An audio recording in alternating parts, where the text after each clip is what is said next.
balancing truth, principles, and perspective. This is the EQualyzer podcast.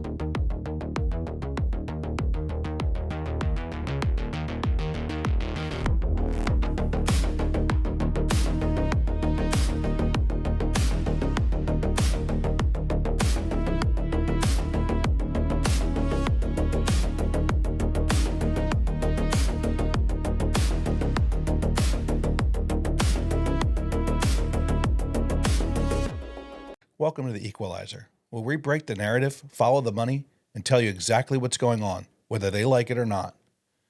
The point of the EQualyzer is to cut through the spin and see the whole story. On our EQualyzer Show website, we've developed an area where you can go and you can look at the top stories of the day from the major news outlets, grouped by topic, also including underreported smaller and local outlet stories, things that might not be getting the full attention that it deserves.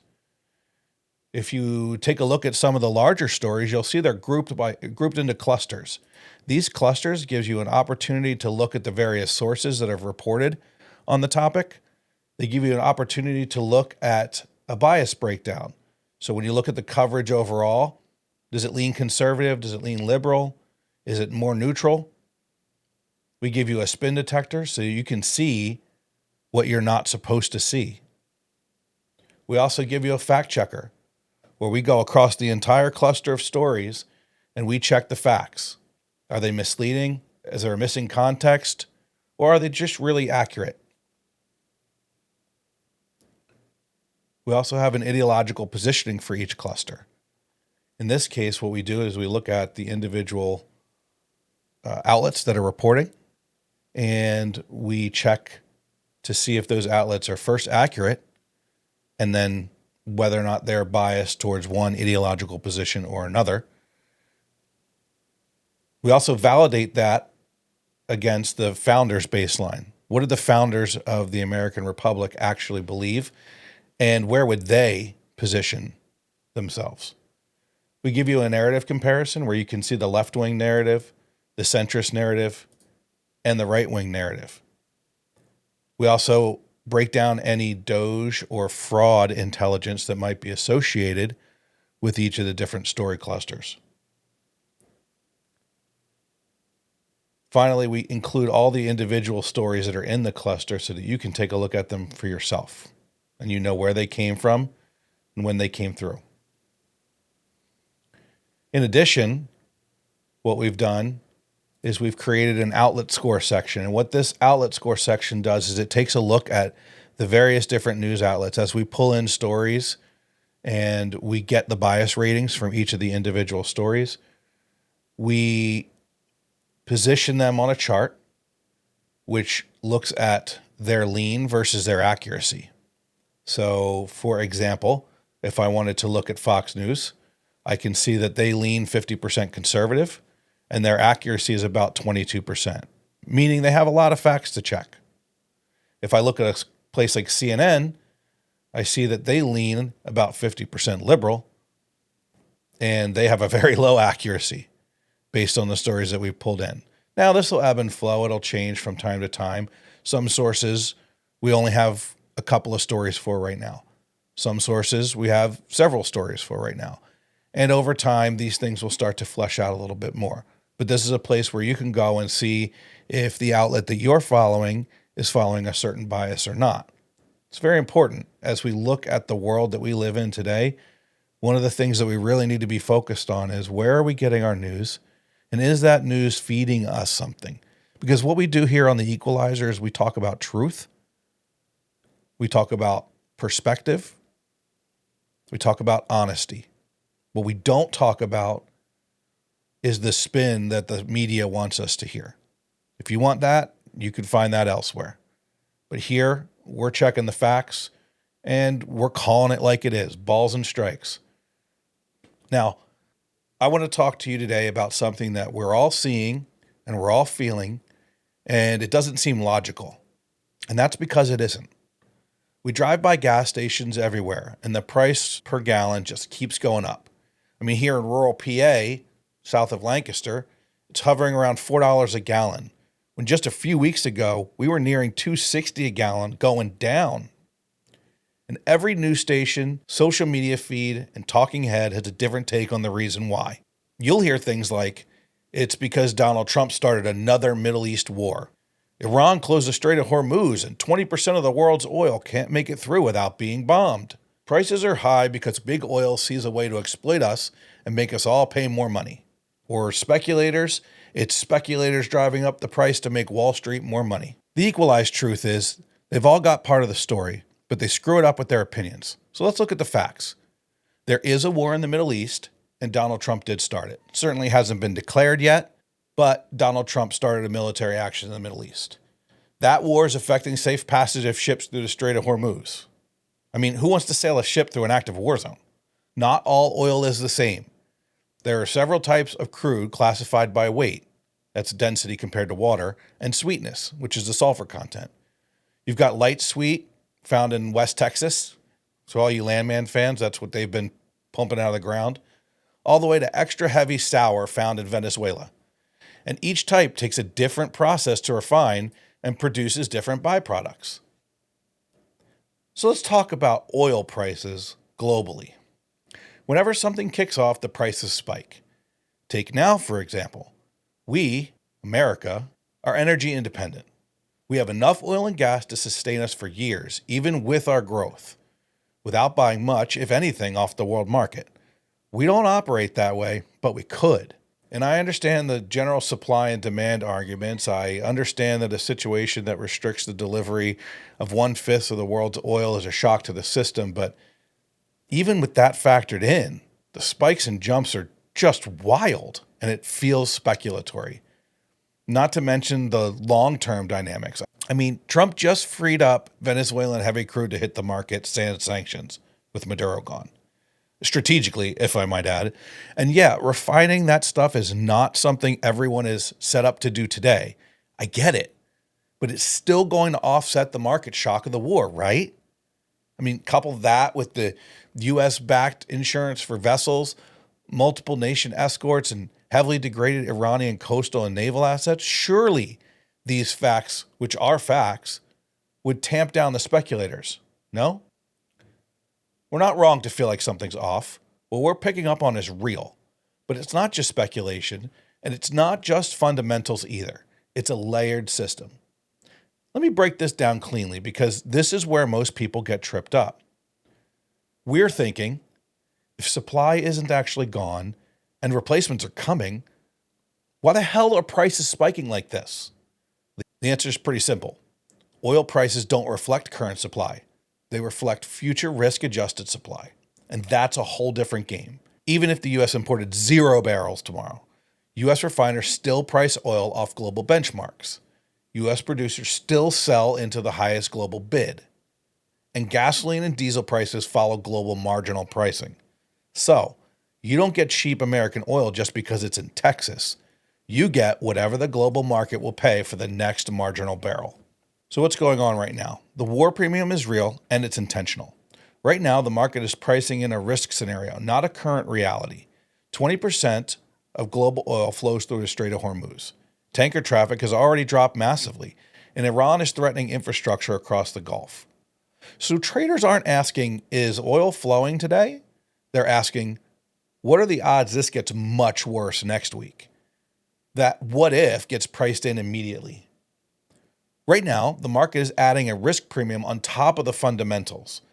For example, $10 to $15 a barrel purely from the geopolitical fear. And this happens because traders price in the probability of escalation, the probability of infrastructure damage, and the probability of shipping disruption.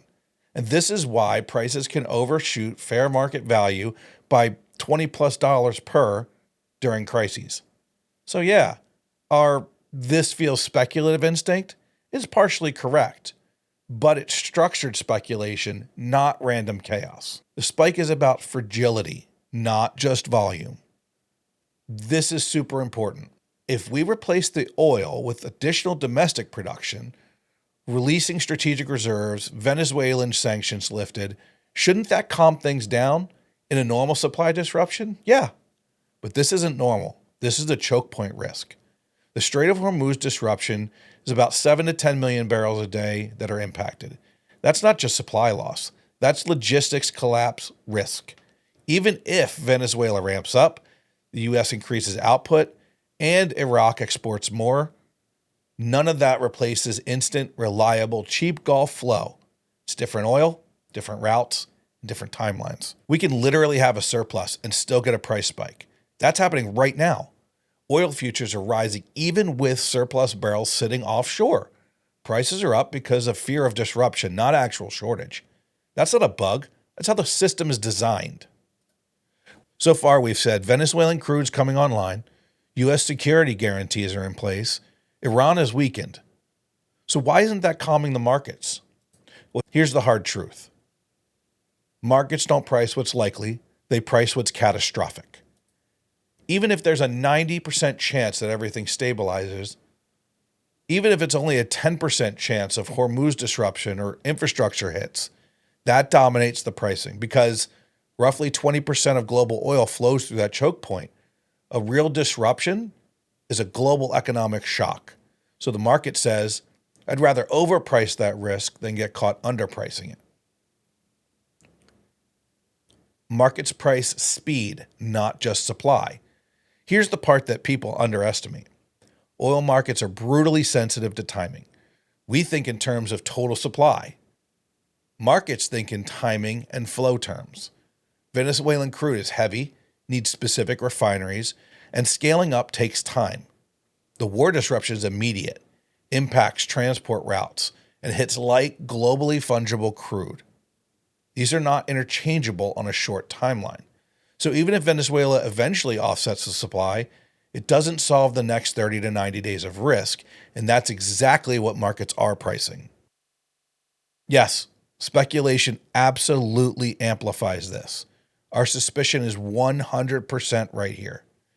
This is the part that the media downplays, maybe because their investors and their bosses and their spouses are profiting off of it. There are massive players who don't produce oil, don't refine oil, never touch a barrel. They trade expectations, and historically, large financial players have been accused of pushing oil prices higher via futures positioning. So what happens? Real risk appears, traders pile in, momentum algorithms follow, and funds hedge inflation risk. Prices overshoot reality. That's the this feels wild moment. In war scenarios, futures markets go into backwardation. This is when the current price of a commodity is higher than the futures price, usually due to immediate supply shortages with a limited duration. Options volatility spikes. Momentum funds pile in. The result? Price moves get exaggerated beyond fundamentals. So yeah, there's a real risk, but financial flows stretch that move. The market usually corrects itself. This is key, and you've got to be thinking in this direction. We've literally seen this pattern just days ago. Oil spikes hard on conflict, then drops sharply when reserve releases happen. De-escalation signals start to appear. Here's the pattern, and this is important. Conflict starts. Prices spike. Worst case gets priced in. Reality proves less severe. Prices fall back. History shows us these price spikes are often short-lived, months, not years. The market knows it's overshooting, but it prices worst case first. This is what we feel at the pump, the short-term overshot based on fear and risk reduction. We're thinking strategically when we talk about Venezuela, escorts, and U.S. dominance. And we're not wrong to do so. But let's look at why that hasn't won yet. What we think should calm markets, Venezuelan supply coming online, U.S. naval dominance, tanker escorts and insurance, Iranian capabilities being degraded. So why isn't that calming the markets? Because markets are asking, what if it fails? Specifically, what if Iran hits Saudi or UAE infrastructure? What if Hormuz gets fully shut for weeks? What if insurance pulls out anyway? What if escalation spreads? The Houthis, Hezbollah get more involved. Even a low probability of a catastrophic outcome gets priced in heavily. And here's the uncomfortable, blunt version of the truth. Oil markets are designed to overreact early rather than underreact late. Because underreacting creates a global economic shock. Overreacting is temporary price pain, so the system biases towards price in the worst and unwind later.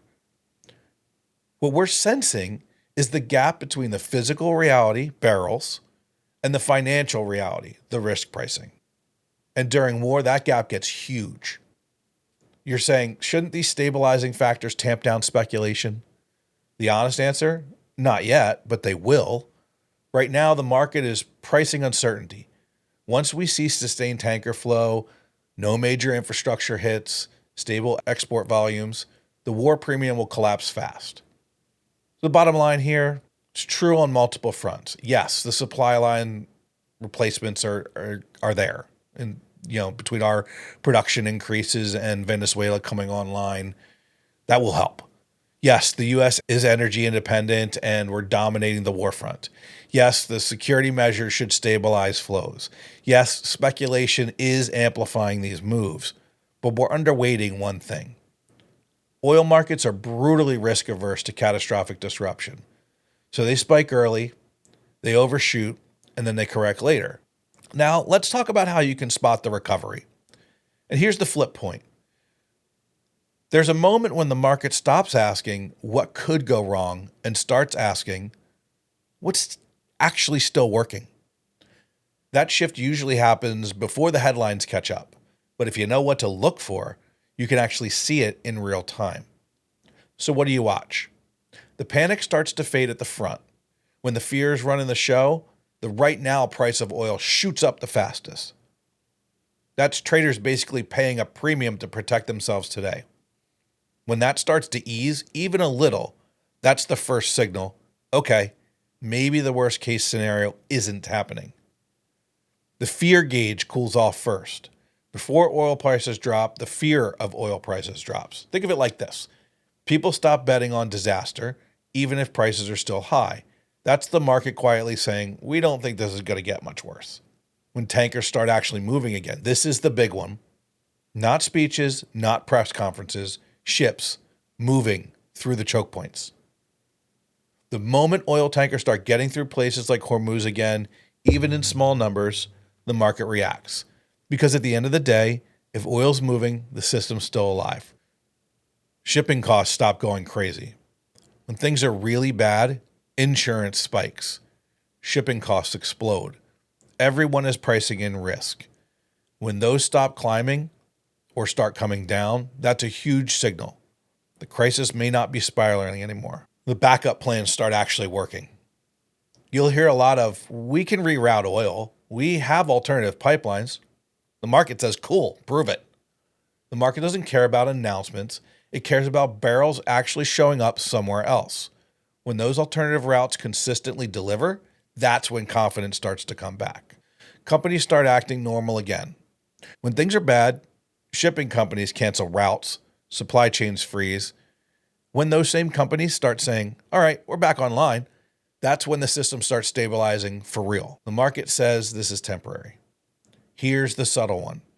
If oil prices spike now, but the futures prices don't follow as much, that's the market saying this is a scare, not a long-term shortage.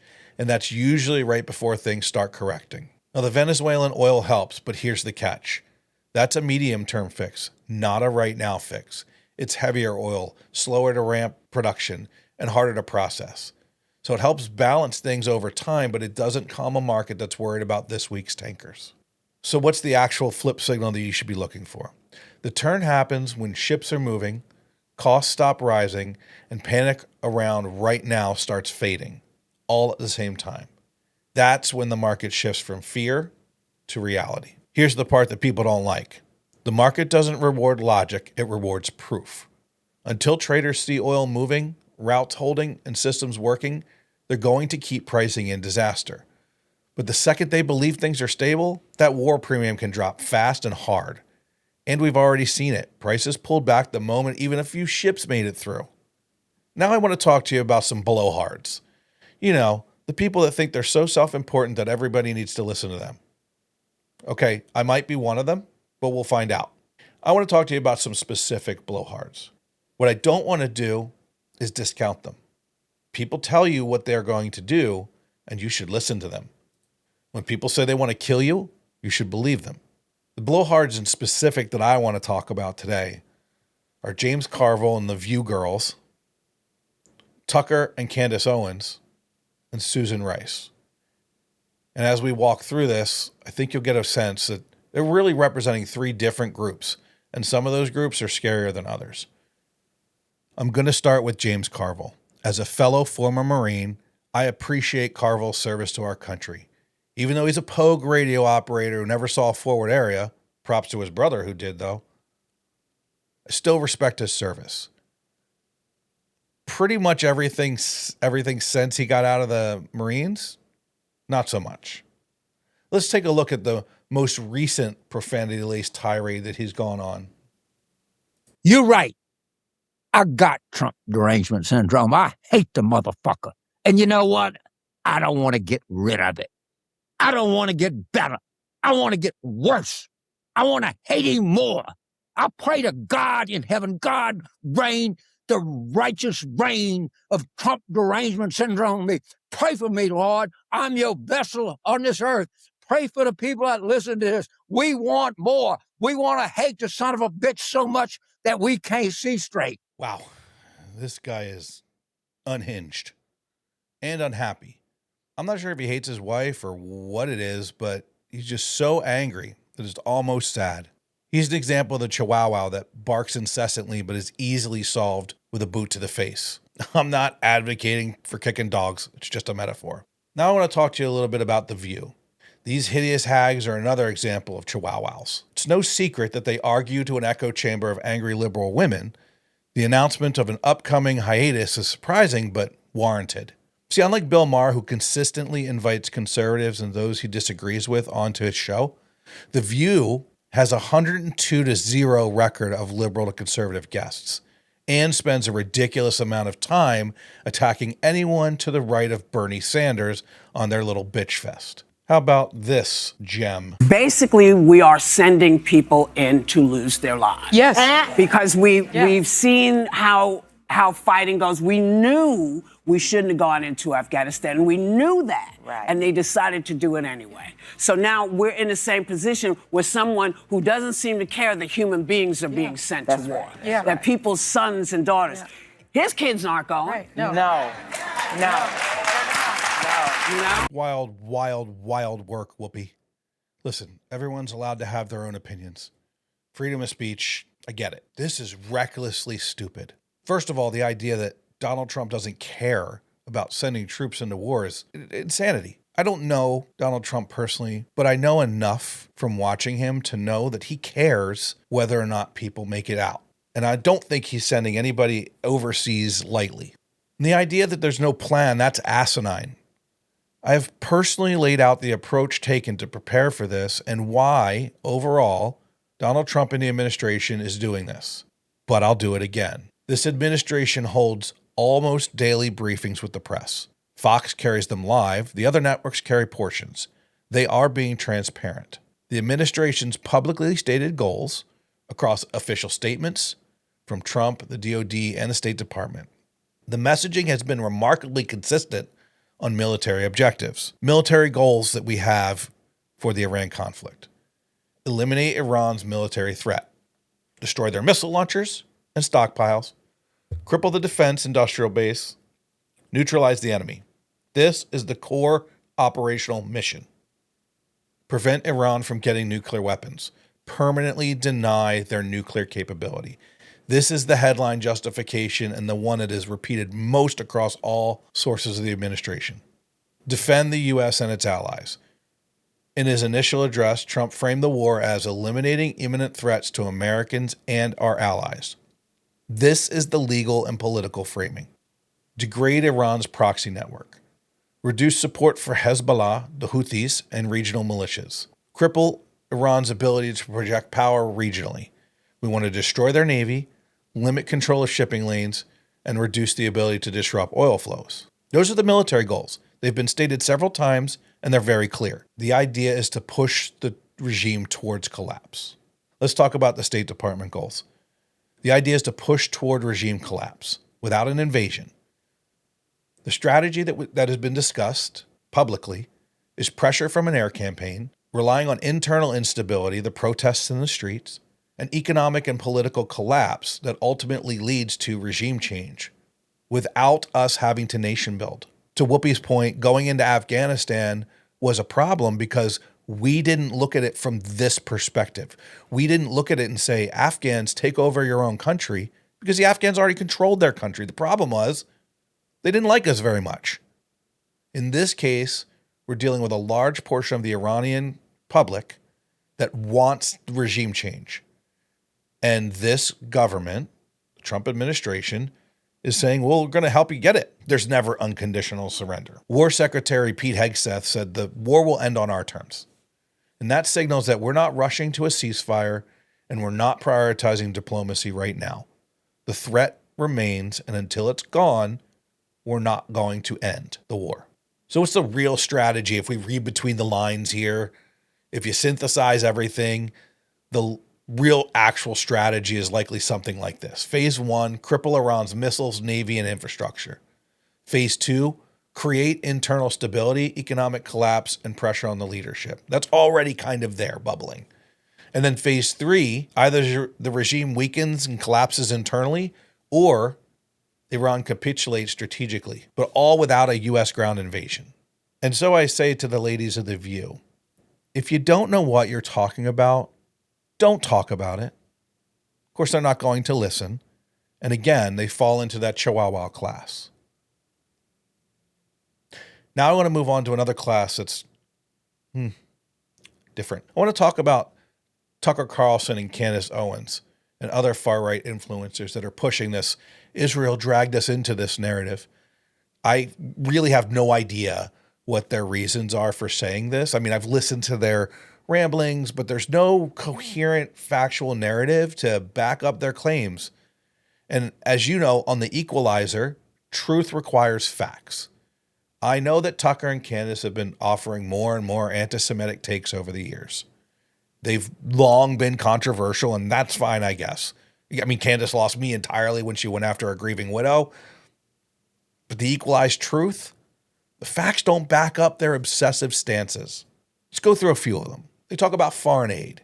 Yeah, we give $3 to $4 billion in military aid to Israel every year. And yeah, I'd like to give less, like zero. But we'd have to ask ourselves, is it worth $4 billion? Remember, the Minnesota fraud across several programs is roughly $1 billion itself.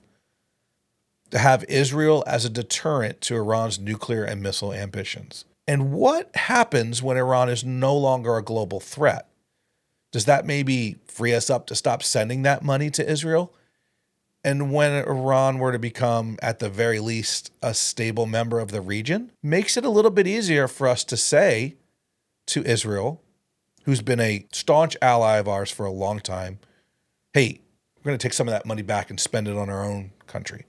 So when people say it's not America first because we're giving away all this money, maybe this whole war is America first because we're trying to claw that back.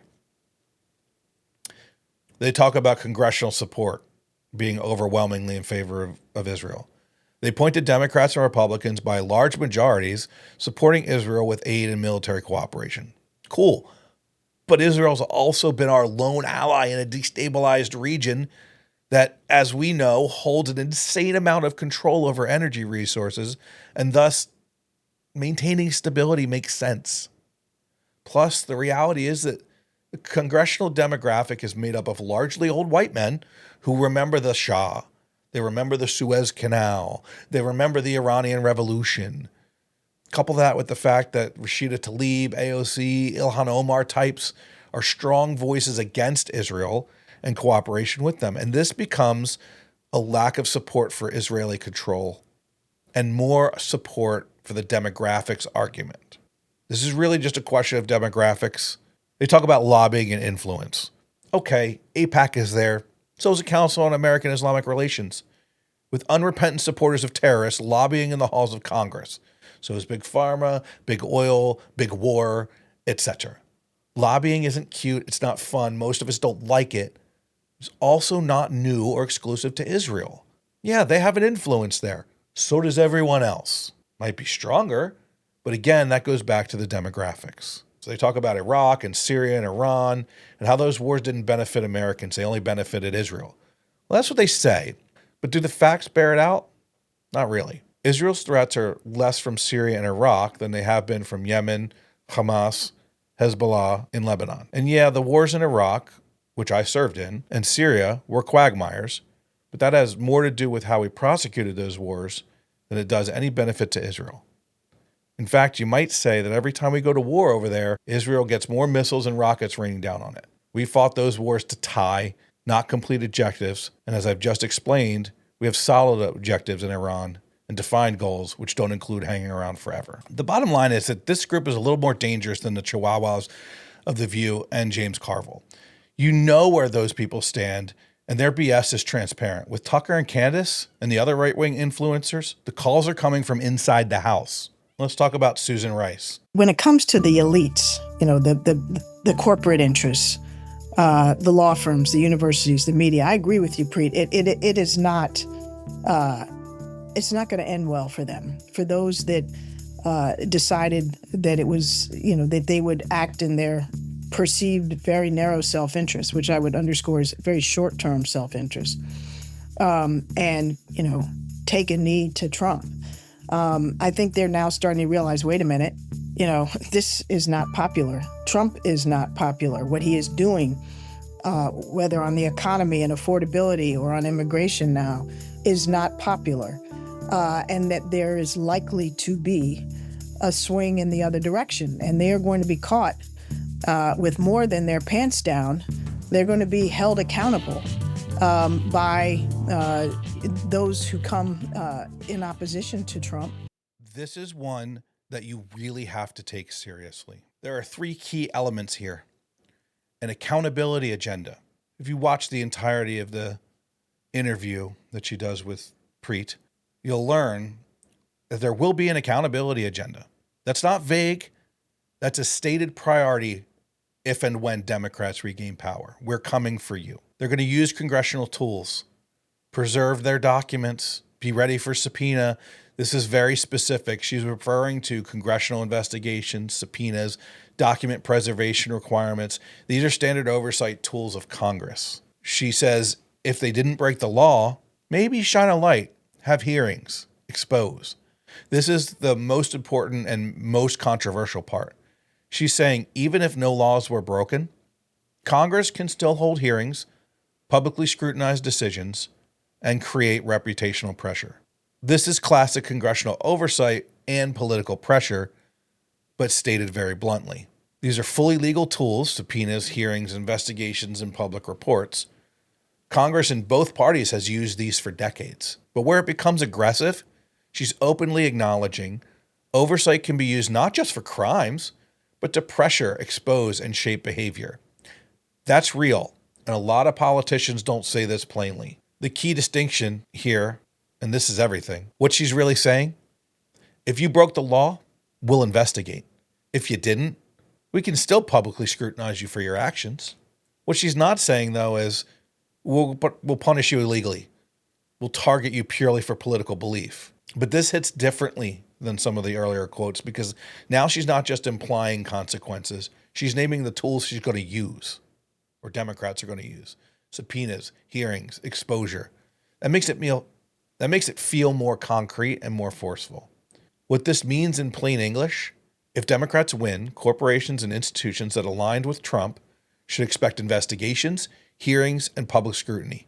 Even if they didn't technically break laws, people are reacting super strongly to this, and that's fair because this raises a legitimate concern. When does oversight become a political weaponization? That's a real tension in our politics, in our society, and both parties get accused of it. This is no longer just rhetoric, vague warning. This is, we will use lawful congressional power aggressively, including in ways that create political and reputational consequences. That's not illegal, but it is hardball governance. This is an endorsement of aggressive, law-based political oversight that can create pressure and consequences even without criminal wrongdoing. And it's exactly what the founders tried to stop America from becoming. They saw this with King George. They saw this with the monarchy. They saw this with Britain, and they didn't want it for us. And yet here we are, a government that can do pretty much whatever it wants, and now just might start. That's the Equalizer for this week. I want to thank you for listening, and if you've learned something or enjoyed today's episode, please like, share, subscribe on your favorite listening platform, social media, email, spread the word. Don't forget to visit EQualizerShow.com to check out all of the great tools we've built. Our newest feature, the Equalizer, tracks news stories and compares them across various source outlets. You can see top stories, grouped by a central theme, and also underreported stories that may not be getting the attention that they deserve. You'll get a chance to see if your favorite outlet is engaging in bias. You can see fact checks, identify the spin from the truth, and even identify the ideological positioning of the various outlets on their stories and compare it to the factual baseline. Want to know where the founders got the ideas for the Declaration of Independence, the Constitution, the Bill of Rights? Check out the Founding Docs section and you can see the actual cross-references for the ideas. What if I told you the most dangerous war in history isn't being fought on a battlefield, but inside the very institutions you trust? We've been trained to wait for the 9/11 moment, the smoke, the sirens, the sudden collapse. But while we've been watching the horizon for missiles, the floor has been dismantled beneath our feet. In my new book, Invisible War: How Nations Collapse Without War, I pull back the curtain on a strategy of conflict that Sun Tzu whispered and modern ideologies have perfected: the art of destabilization. This isn't a conspiracy, it's a structural autopsy of a nation in freefall. For our entire lives, we've been living through a silent, cascading system of feedback loops designed to make a country ungovernable without a single shot being fired. It starts with the quiet erosion of institutional legitimacy and ends with a society so fragmented that we no longer share the same reality. We are witnessing the weaponization of our own media, our own hiring processes, and our own psychological need to belong. The Invisible War is a slow burn, the death of 1,000 cuts where the victim is taught to defend the blade. As a former Marine and systems analyst, I've spent my career studying how structures hold together under pressure. Right now, those structures aren't just under pressure, they're being strategically dissolved. The war isn't coming, it's been here for decades. And while it isn't won yet, we are dangerously close to the point of no return. I wrote this book to be your manual for the shadows, because the first step to winning a war is finally admitting you're in one.